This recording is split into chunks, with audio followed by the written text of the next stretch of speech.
अब उसके बाद अभी हमको पढ़ना है relation between electric current and drift velocity. Relation between electric current and drift velocity, ये दोनों में क्या रिलेशन बनता है?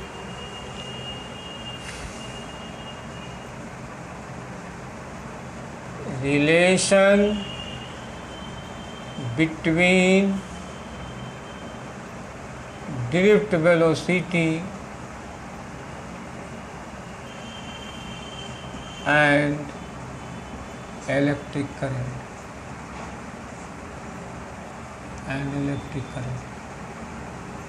ये हमारा पढ़ने का relation between drift velocity and electric current. उसके लिए हम लोग ऐसा डायग्राम पहले बनाया था। एक हम कंडक्टर ले लेते हैं,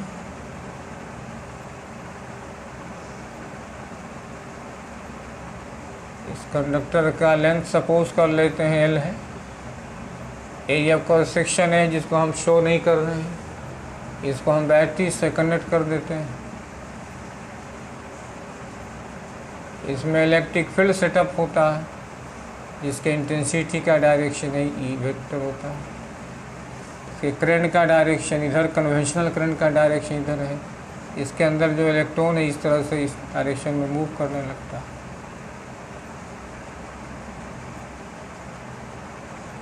समझे? एक कंडक्टर ले लिया, कंडक्टर का लेंथ L है, उसका एरिया क्रॉस सेक्शन A है।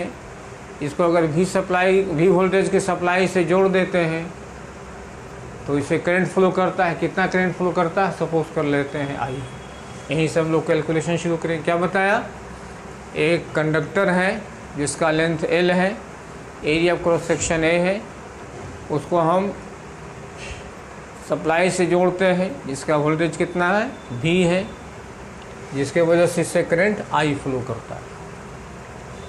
अब उसके बाद हम लोग लिखेंगे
let current I is flowing through a conductor of length L and area of cross section A when V potential difference is applied across it।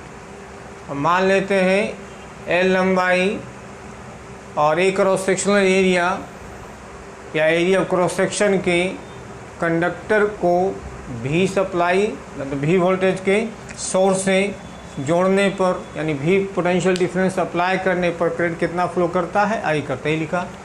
Late current I is flowing through a conductor of length L and area of cross section A when V potential difference is applied across E। यानी V L लंबाई और एक area cross section के conducting wire के बीच V potential difference apply करने से इससे करंट कितना गुजरता है I गुजरता है।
let us suppose number of free electrons per unit volume of conductor is equal to small n। हम ये सपोज कर लेते हैं कि जो कंडक्टर है उसके यूनिट वॉल्यूम में नंबर ऑफ फ्री इलेक्ट्रॉन्स कितना है n।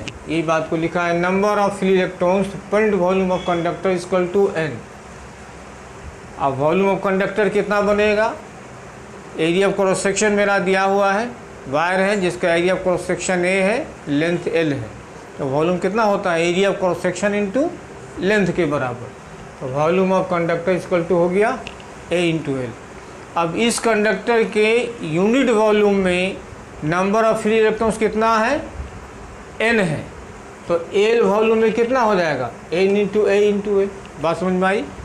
पहले हम क्या सपोज कर लिया कि कंडक्टर का लेंथ l है, area of cross section a है, जिसके बीच v पोटेंशियल डिफरेंस अप्लाई करने से करंट I फ्लो करता। ये पहले हम लोग सपोज कर लिया।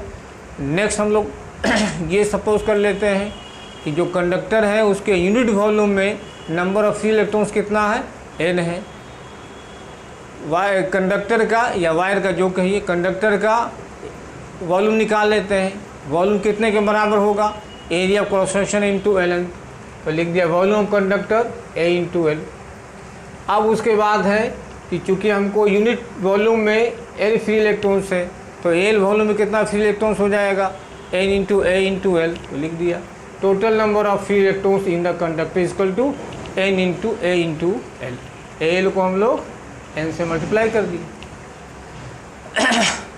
अब उसके बाद इसका मतलब है कि कंडक्टर में फ्री इलेक्ट्रॉन्स इतना है, कंडक्टर में टोटल इलेक्ट्रॉन इतना नहीं है बल्कि फ्री इलेक्ट्रॉन्स इतना, टोटल इलेक्ट्रॉन्स और भी हैं, तो हमको और इलेक्ट्रॉन से मतलब नहीं है। क्योंकि करंट के कंडक्शन में सिर्फ फ्री इलेक्ट्रॉन रोल प्ले करता है, बाकी कोई इलेक्ट्रॉन प्ले नहीं करता है।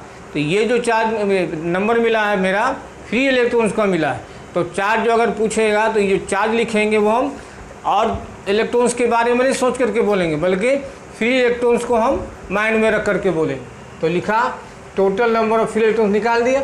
अब charge in the conductor due to free electrons, तो एक इलेक्ट्रॉन का चार्ज कितना होता है, ई होता है, और ऐसा सब फ्री इलेक्ट्रॉन कितना है, n into a into L है, तो ई से मल्टीप्लाई कर देंगे, यही हमारा चार्ज निकल गया। समझ में आई बात। तो पहले हम ये सपोज कर लेंगे कि कंडक्टर के यूनिट वॉल्यूम में number of free electrons n है, उसको हम वॉल्यूम से मल्टीप्लाई कर देंगे, तो कंडक्टर में कितना टोटल फ्री इलेक्ट्रॉन्स है वो मालूम हो जाएगा, और उसके बाद कितना चार्ज बनेगा, तो एक इलेक्ट्रॉन का चार्ज होता है E, तो इतना इलेक्ट्रॉन का चार्ज हो जाएगा n into a into L into यही Q बन गया। अब हम लोग पढ़ चुके हैं I equal to Q by T, क्या होता है, चार्ज बाई टाइम, और चार्ज कितना निकाला हम, n a l e by T, तो n e a रहने देंगे और l बाई टी को अलग कर देंगे, तो I इज इक्वल टू हो जाएगा n e a, इसी को कर देंगे v। क्यों भी किया, ड्रिफ्ट वेलोसिटी का क्या डेफिनेशन है, ड्रिफ्ट वेलोसिटी का डेफिनेशन है कि जिस वेलोसिटी से इलेक्ट्रॉन कंडक्टर के नेगेटिव एंड से पॉजिटिव एंड की तरफ, या ये कहें इलेक्ट्रिक फील्ड के अपोजिट डायरेक्शन में मूव करता है, उसको हम लोग बोलते हैं क्या चीज़, ड्रिफ्ट वेलोसिटी। तो इस कंडक्टर का लेंथ l है, यहाँ से यहाँ तक आने में अगर टाइम t लगता है तो l बाई टी को क्या बोलेंगे, वेलोसिटी बोलेंगे। अब वेलोसिटी किसका होगा, इलेक्ट्रॉन के यहाँ से यहाँ तक आने का, इसलिए यही l बाई टी को हम लोग Vd बोल देते हैं, Vd is equal to l by T. अब therefore Vd is equal to I divided by NEA। यही करंट में और ड्रिफ्ट वेलोसिटी में रिलेशन निकल गया। इससे पहले जो हम लोग निकाला था ड्रिफ्ट वेलोसिटी, उसमें करंट कहीं नहीं आ रहा था, E by M into tau ये आ रहा था। इसलिए अगर करंट का रिलेशन पूछेगा तो इसको नहीं बोला, यहाँ भी ड्रिफ्ट वेलोसिटी निकल रहा, लेकिन करंट यहाँ नहीं आ रहा पिक्चर में, यहाँ आ रहा। इसलिए अगर पूछा जाता है कि करंट और ड्रिफ्ट वेलोसिटी में रिलेशन निकालिए, तो हम लोग यही करेंगे, Vd is equal to I divided by NEA। अब इस फार्मूले को हम लोग 3-4 फॉर्म में ट्रांसफ़र करेंगे। कैसे करेंगे अभी दिखाते हैं।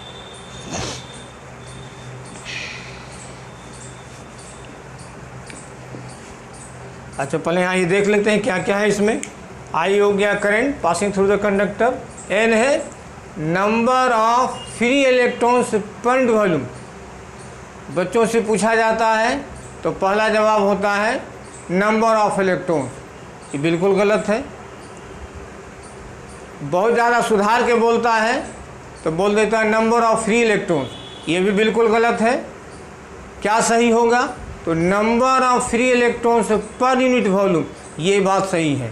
तो इनको हम न तो नंबर ऑफ इलेक्ट्रॉन्स बोलेंगे ना हम नंबर ऑफ फ्री इलेक्ट्रॉन्स बोलेंगे, दोनों गलत है। Number of free electrons per volume, अगर कंडक्टर के पूरे वॉल्यूम का इलेक्ट्रॉन फ्री इलेक्ट्रॉन का नंबर दिया हुआ है और उसको आप एग्जामिनेशन में डाटा को लेकर के पुट कर दीजिएगा तो आपको गलत हो जाएगा। यहाँ पर चूँकि टोटल नंबर ऑफ इलेक्ट्रॉन्स नहीं है, बल्कि जितना वॉल्यूम दिया हुआ रहेगा, अगर नहीं दिया हुआ तो आप निकालो उसके डायमेंशन से, उससे इसको डिवाइड करोगे तब जा कर के वो एन बनेगा। तो एन क्या है? Number of electrons per volume. ई है चार्ज ऑफ इलेक्ट्रॉन और ये है area of cross section of the conductor. तो ये 4 इसमें टर्म आया डी के अलावा, ये चारों को जानना चाहिए। इसमें तो सिंपल चीज़ है, आई सब जानता है, ई सब जानता है, ए सब जानता है। जो कन्फ्यूज़न क्रिएट होता है वो इन पर होता है। या तो बच्चा फ्री इलेक्ट्रॉन्स बोल देता है, सिर्फ free electrons, number of electrons, या बोल देता है नंबर ऑफ इलेक्ट्रॉन। तो दो में कोई नहीं बोलना है। क्या बोलना है? Number of free electrons per unit volume बोलना। यानी अगर टोटल नंबर ऑफ इलेक्ट्रॉन्स दिया हुआ है तो वॉल्यूम से डिवाइड करेंगे तब वो एन के बराबर बनेगा।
ये तो हम लोग निकाल चुके हैं। V D is equal to I by N into E into A. और पिछले क्लास में हम लोग करंट डेंसिटी पढ़े हैं। आई बाई ए को क्या बोलते हैं? जे बोलते हैं। ए नहीं, ये बोलो, क्लियर है? आई बाई ए को क्या बोलते हैं? जे बोलते हैं। पिछले क्लास में हम लोग देखा था। तो डिफ्ट वेलोसिटी का फॉर्मूला ये भी बना, ये भी बना। और अभी पढ़ाया नहीं, अगले क्लास में हम लोग पढ़ेंगे। जब ओम्स लॉ पढ़ेंगे तब जे का वैल्यू होता है सिग्मा इंटू ई के बराबर, जिसमें सिग्मा को बोलते हैं कंडक्टिविटी और ई है इंटेंसिटी ऑफ इलेक्ट्रिक फील्ड। तो जे की जगह पर हम ये लिख सकते हैं, एन ये होगी। क्लियर? फिर सिग्मा जो होता है 1/ρ के बराबर होता है। रो को बोलते हैं रेसिस्टिविटी। ये रेसिप्रोकल ऑफ सिग्मा के बराबर होता है। यानी हम सिग्मा को लिख सकते हैं 1/ρ n इंटू ई इंटू ए, ई यहाँ पर और E बराबर हम लोग पढ़ चुके हैं V/L, तो rho into N into A/L। तो ड्रिफ्ट वेलोसिटी का इतना फॉर्म हो सकता है। एक तो हम लोग पिछले क्लास में देखा ही है, BD is equal to E into τ/m, basic formula हो गया। और यहाँ जो हम करंट को लेकर के चले तो 1 2 3 4 5, अब 6 फॉर्म में रहेगा। जिस तरह का डेटा दिया हुआ रहेगा उसके हिसाब से हम फार्मूला यूज़ करेंगे। न्यूमेरिकल बनाने का तरीका क्या है, पहले जो डाटा दिया हुआ है उस डाटा को नोट कीजिए, आपके पास जो फार्मूला है उसको सामने में रखिए, किस पर वो सूट करता है निकालने के लिए उसको उस पर पुट करके आप जो वैल्यू है निकाल लीजिए। तो VD is equal to basic formula बना पहला I/NEA, I/J को बोलते हैं करंट डेंसिटी, J लिख दिया। J का वैल्यू होता है, आप बताया नहीं, आई क्लास में बताएंगे, सिग्मा इंटू ई तो हम लोग जानते हैं इंटेंसिटी ऑफ इलेक्ट्रिक फील्ड है। सिग्मा को बोलते हैं कंडक्टिविटी। अब सिग्मा जो होता है 1/ρ के बराबर होता है, तो सिग्मा ने लिख के 1/ρ कर दिया, जैसा था वैसा रहने दिया। फिर हम पढ़ाया, पिछले ही क्लास में बताया है, E को V/L बोलते हैं, तो V/L कर दिया, बाकी रो ए नहीं रह गया। तो ये आपका 5 फॉर्म में ही आ गया। अब यहाँ पे हम लिख दे रहे हैं, हाँ हाँ हाँ, नहीं ए नहीं रहेगा, खत्म हो, मिटा देना चाहिए, ठीक है, वेरी गुड। ए नहीं रहेगा, गलती से लिखा गया था, I/NEA इक्वल टू J/NE, यहाँ की गलती से लिखा गया था, ठीक। तो हम लोग यहाँ पर लिख देंगे J इज इक्वल टू जो डाला है I/A होता है, J क्या है, करंट डेंसिटी,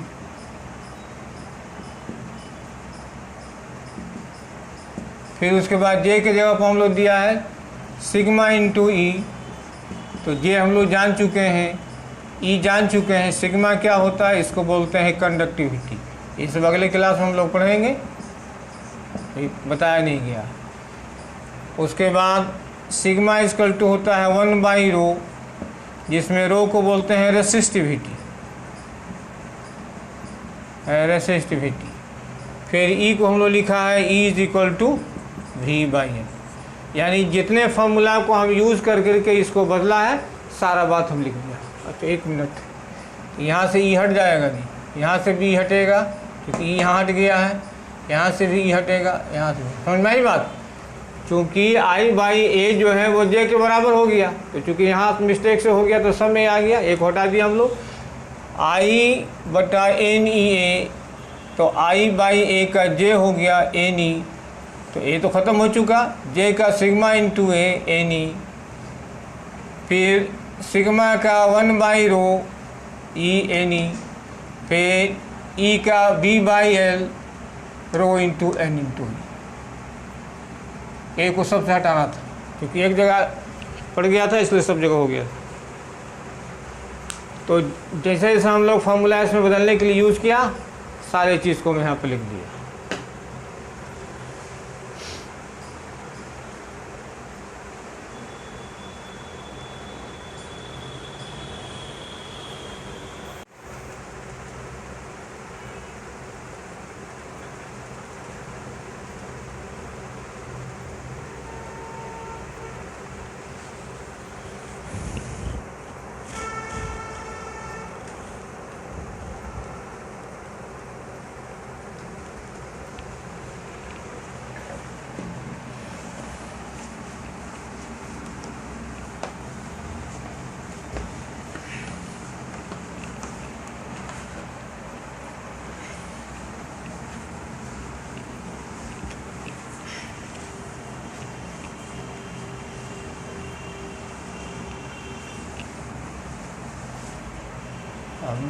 देखिए हम लोग लिखा था BD is equal to I/NEA, तो जब न्यूमेरिकल में डाटा दिया हुआ होता है तो कोई दिक्कत नहीं होती है किसी चीज़ में। I दिया रहता है पुट कर देते हैं, A दिया रहता है पुट कर देते हैं, स्मॉल e को जानते ही हम लोग 1.6 इंटू 10⁻⁻19 कूलम दे देंगे। n कभी कभी दिया रहता है, कभी कभी नहीं दिया रहता, आपको निकालना होता है। समझ में आई बात? n का दिया रहेगा कि number of free electrons per unit volume इतना है, मान लो 1 लाख दे दिया, 2 लाख दे दिया, या कुछ भी ऐसा एक वैल्यू दे दिया, या 50,000 दे दिए, तो 50,000 पुट कर देंगे। लेकिन बहुत सारे केस में नहीं रहता, तो उसको निकालना होता है। तो उसके लिए एक फॉर्मूला बनता है जो केमिस्ट्री से रिलेटेड है। Number of free electrons per unit volume, per unit volume, n is equal to Na into X into D by M. यही फार्मूला क्या होता है? Number of free electrons per unit volume n is equal to Na x into D divided by m। तो अब formula आता है कहाँ से है, ये समझना है। तो जब डाटा में ये क्लियर करके लिख दिया कि you take number of free electrons per unit volume so and so, तो जो दिया होगा पुट कर देंगे। लेकिन जब नहीं दिया हुआ होता है तो इसी फॉर्मूले को हम याद रखते हैं, इसी को हम यूज़ करके बनाते हैं। अभी आता कहाँ से और क्या क्या इसमें सो देखना। ये Na जो है इसको एवोगाड्रो नंबर कहते हैं। एवोगाड्रो नंबर क्या होता है? नंबर ऑफ आइटम्स और molecules 1 mole of a substance. किसी सब्सटेंस के 1 मोल में अगर मोनो एटॉमिक है तो एटम बोलेंगे, अगर पॉली एटॉमिक है तो मॉलिक्यूल बोलेंगे। तो 1 मोल में जितना मॉलिक्यूल या जितना एटम होता है उसको हम लोग बोलते हैं एवोगाड्रोस नंबर। एक से number of free electrons per item, यानी जो सब्सटेंस दिया गया है उसके एक एटम में कितना फ्री इलेक्ट्रॉन है उसका नंबर है। डी है डेंसिटी ऑफ द सब्सटेंस, जिस सब्सटेंस के बारे में या जिस मटेरियल या जिस मेटल के बारे में पूछा जा रहा है उसका डेंसिटी है। Im जो है उसका एटॉमिक वेट है। तो अब याद आता कहाँ से ये समझेंगे हम लोग। मान लो कि हम कॉपर की बात करते हैं, जनरली हम फ्री इलेक्ट्रॉन कहाँ निकालेंगे? जनरली फ्री इलेक्ट्रॉन निकलेगा सॉलिड कंडक्टर में, और सॉलिड कंडक्टर का एग्जाम्पल क्या होता है? मेटल्स होता है। तो कोई भी मेटल्स ले लो, मान लो कॉपर ले लेते हो, या सिल्वर ले लेते हो, या गोल्ड ले लो, आयरन ले लो, जो भी मेटल ले लो। तो हम सपोज कर लेते हैं कि उसके एक एटॉमिक वेट का वॉल्यूम कितना है? V है। इसको हम निकाले जा रहे हैं, अंडरलाइन कर दोगे इसको। तो कहाँ से आता है वैल्यू? ये भी दिखाने जा रहे हैं। तो हम लोग लिखते हैं let volume of 1 atomic weight, 1 atomic weight of a metal लिख दो यहाँ, मेटल बगल में सब्सटेंस कर दो, इक्वल टू आप भी मालूम क्या मान लिया? यानी किसी भी सब्सटेंस का जो एक एटॉमिक वेट है, जैसे मान लेते हैं सिल्वर है, या मान लेते हैं कॉपर है। कॉपर का एटॉमिक वेट कितना होता है? 63.5 ग्राम, यानी 63.5 ग्राम कॉपर का कितना वॉल्यूम हुआ? उसी वॉल्यूम को हम लोग क्या मान लिया है? भी मान लिया। यही हम लिख रहे हैं let volume of 1 atomic weight of a metal under bracket substance equal to भी। और अभी हम लोग बोला कि एक एटॉमिक वेट में अगर मोनो एटॉमिक है, अगर डाई एटॉमिक कोई चीज़ है तो उसका मोलिकुलर वेट लेते हैं। मोनो एटॉमिक होता है तो एटॉमिक वेट और मोलिकुलर वेट दोनों सेम होता है। तो इसके एक एटॉमिक वेट में कितना नंबर ऑफ एटम्स होगा? तो जितना उसका एवोगाड्रोस नंबर होगा। तो लिखेंगे हम लोग number of atom in V volume, number of atom is equal to कितने के बराबर, Na के बराबर। बात समझ में आया? एक एटॉमिक वेट के वॉल्यूम को हम V ले लिया। अब कहिएगा है कि आप एटॉमिक वेट को वॉल्यूम में क्यों बदल रहे हैं, तो चूंकि हमको number of free electrons per unit volume में निकालना है। किस में निकालना है? पर यूनिट मास में या अपना एटॉमिक वेट में नहीं निकालना, बल्कि पर यूनिट वॉल्यूम में निकालना है। तो पर यूनिट वॉल्यूम निकालना है, इसलिए वॉल्यूम से बात शुरू करेंगे। In V volume of number of atom equal to Na।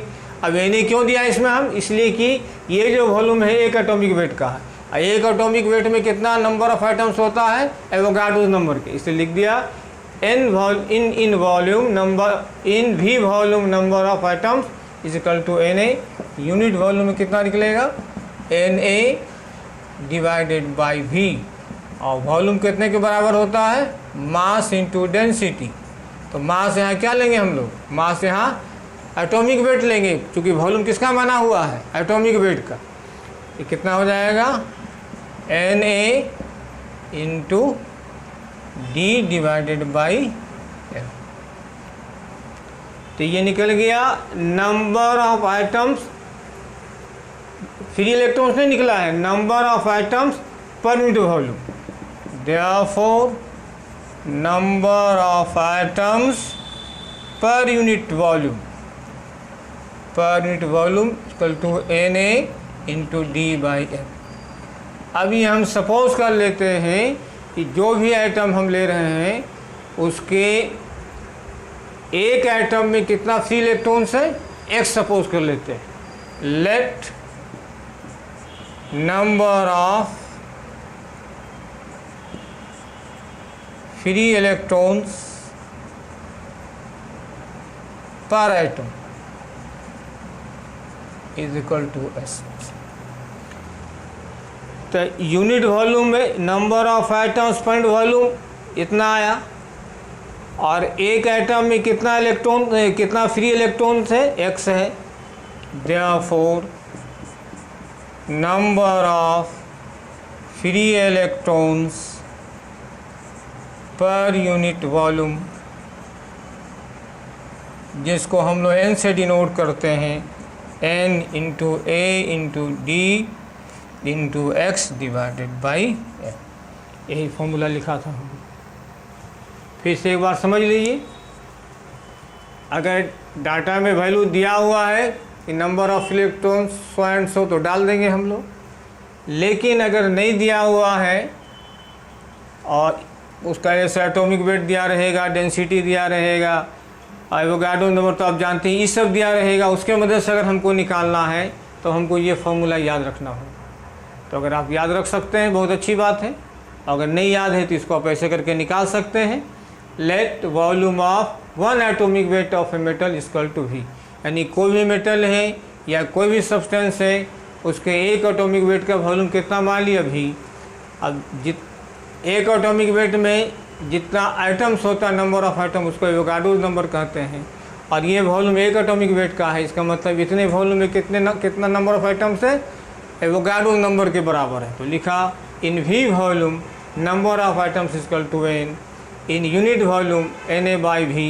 Na रहने दिया, V को हम बोलते हैं मास बाई डेंसिटी होता है। अब मास यहाँ कितने के बराबर होगा, तो मास यहाँ हम एटॉमिक वेट लेंगे, तो M बाई D कर दिया। एटॉमिक वेट क्यों लिया, कि चूँकि वॉल्यूम जो हम कंसीडर किए हुए हैं जनरल मास का नहीं किए हुए हैं, बल्कि एक एटॉमिक वेट का हम वॉल्यूम कंसीडर किए हुए हैं, इसलिए हम इसको मास लेंगे, जनरल मास नहीं बोलेंगे। ये मेरा आ गया। तो ये point volume number of items निकला, फ्री इलेक्ट्रॉन्स नहीं निकला। अभी हम सपोज कर लेते हैं कि पर आइटम कितना है, X फ्री इलेक्ट्रॉन्स लिख दिया। Let number of free electrons per item is equal to X। तो अगर एक आइटम में X है तो इतना आइटम में कितना होगा, इतना होगा। और इतना आइटम कितने में है, पॉइंट वॉल्यूम में है।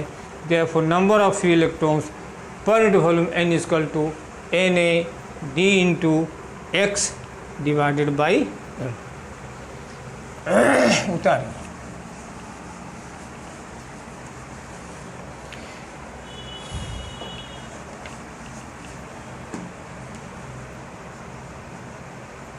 Na is equal to Avogadro's number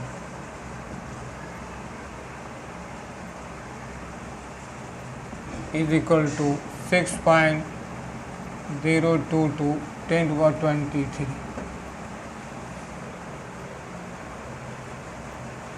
D is equal to density of metal. अगर कॉपर है तो कॉपर का डेंसिटी लेंगे, सिल्वर है सिल्वर का डेंसिटी लेंगे, आयरन है आयरन का डेंसिटी लेंगे, गोल्ड है गोल्ड का डेंसिटी लेंगे। X number of free electrons number of free electrons per atom then M is equal to atomic weight।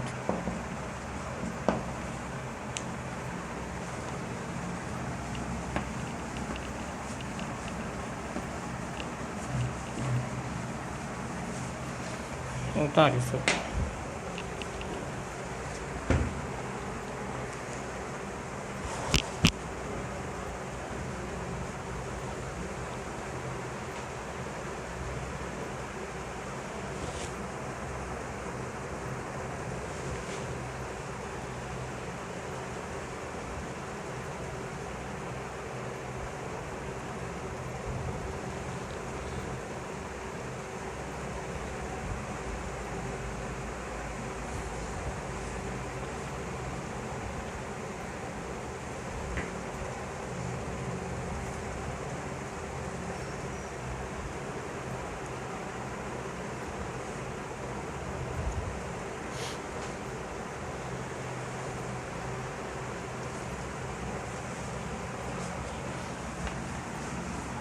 अब हम लोग आज तक जितना पढ़ा है उसमें जो भी फार्मूला बनता है उस सारे फार्मूले पर किस तरह से न्यूमेरिकल पूछा जा सकता है वो हम लोग करेंगे।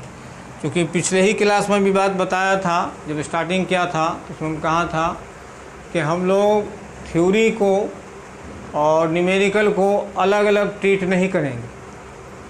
बहुत सा बच्चा थ्योरी नहीं पढ़ेंगे न्यूमेरिकल पढ़ेंगे, न्यूमेरिकल नहीं पढ़ेंगे थ्योरी पढ़ेंगे, ऐसा कुछ नहीं है।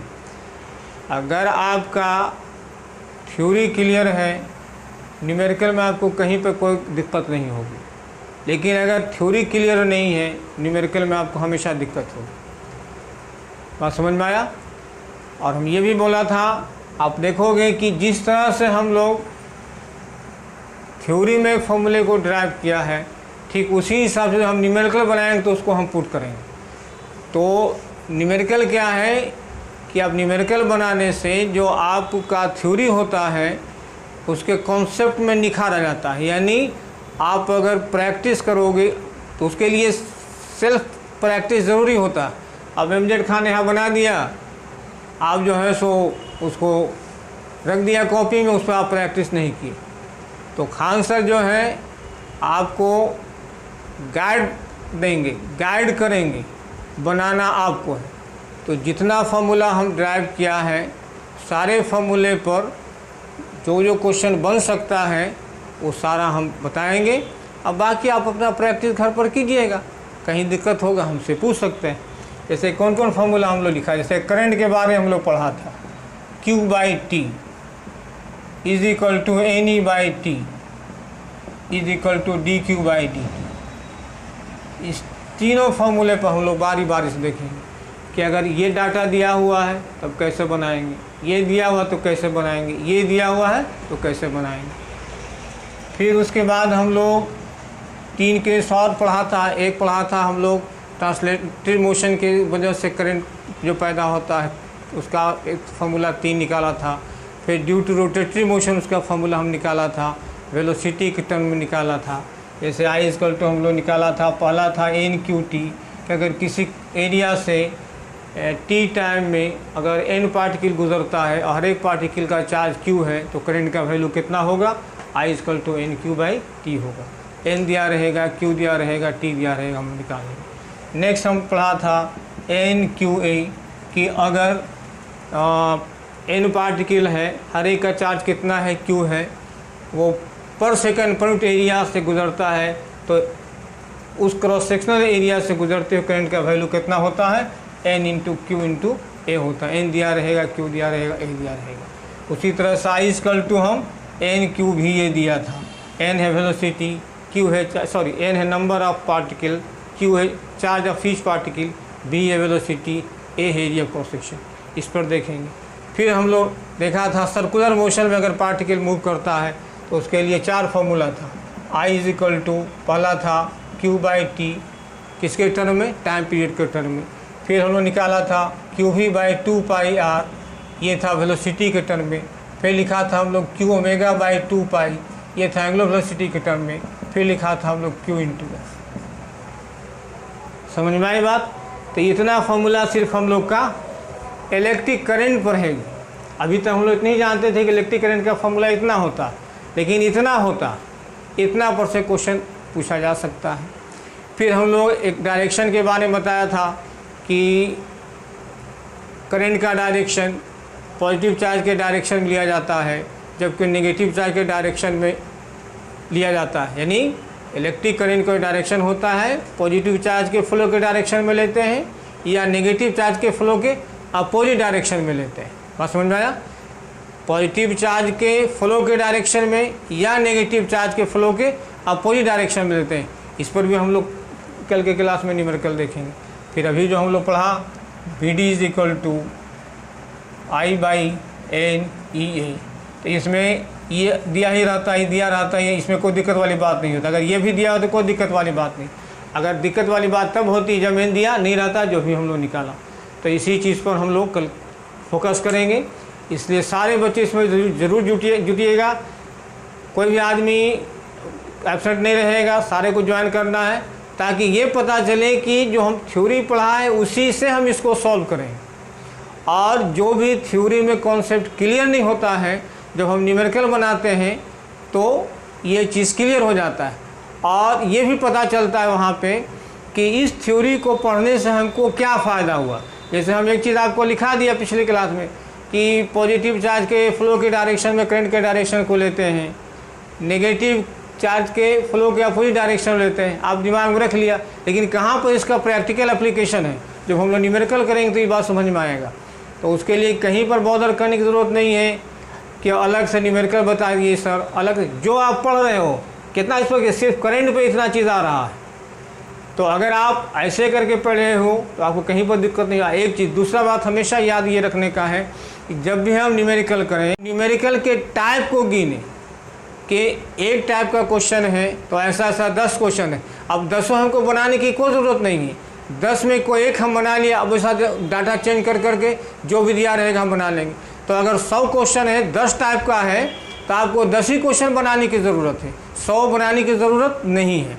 आप 10 टाइप बनाएंगे, एक टाइप से वो डाटा बदल देगा, कहीं 20 वैल्यू दे दिया, कहीं 30 दे दिया, कहीं कुछ और दे दिया, ऐसे करके बदलता है। लेकिन आपको मेन याद रखना है कि हम टाइप कितना पढ़ा है। तो मेन उसको अलग करना है टाइप में कि करंट इलेक्ट्रिसिटी में कितने, जैसे करंट है, करंट में कितने टाइप से क्वेश्चन पूछा जा सकता है, तो इतने टाइप से क्वेश्चन पूछा जा सकता है। अब इसी में Q का वैल्यू कुछ दे देगा, T का वैल्यू कुछ दे देगा, यहाँ N का वैल्यू कुछ दे देगा, T का वैल्यू कुछ दे देगा, यहाँ Q की जगह पर कुछ दे देगा, उसके हिसाब से भरते चले जाएंगे।